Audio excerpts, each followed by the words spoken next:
cherished. The hours flew by like minutes, and before she realized it, the clock began to chime. Midnight. Cinderella's heart raced as she remembered the fairy godmother's warning. "I must go," she exclaimed, pulling away from the prince. "But why?" he pleaded, trying to follow her. Cinderella didn't answer. She gathered her skirts and ran down the grand staircase. As she fled, one of her glass slippers slipped off, but she didn't stop.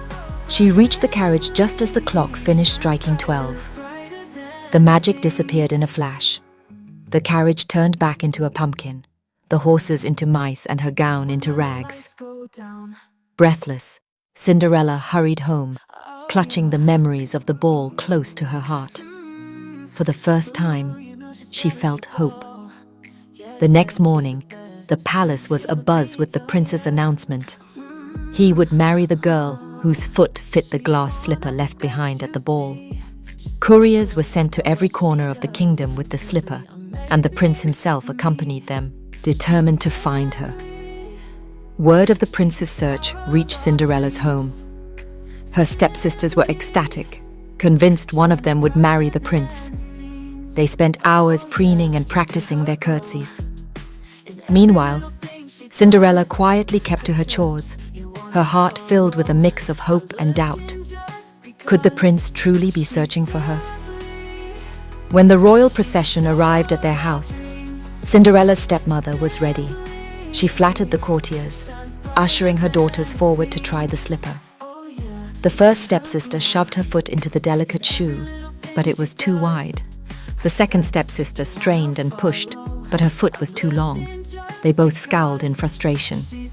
"Is there anyone else in the house?" the prince's attendant asked. "No," the stepmother said quickly. But just then, Cinderella appeared in the doorway, her face calm but hopeful. "May I try the slipper?" she asked softly. Her stepmother sneered. "Don't be ridiculous. She's just a servant." The prince, who had been watching silently, stepped forward. "Everyone deserves a chance," he said firmly, gesturing for the slipper to be brought to her. Cinderella sat down, and as soon as she slipped her foot into the glass shoe, it fit perfectly. Gasps filled the room. The prince smiled, his eyes lighting up with recognition. "It's you," he said, his voice full of wonder. Cinderella looked up at him, tears glistening in her eyes. "I didn't think you'd find me," she said, her voice trembling. "How could I not?" the prince replied. "You're unforgettable." From behind her, the stepmother and stepsisters gaped in shock. This can't be," one of them stammered.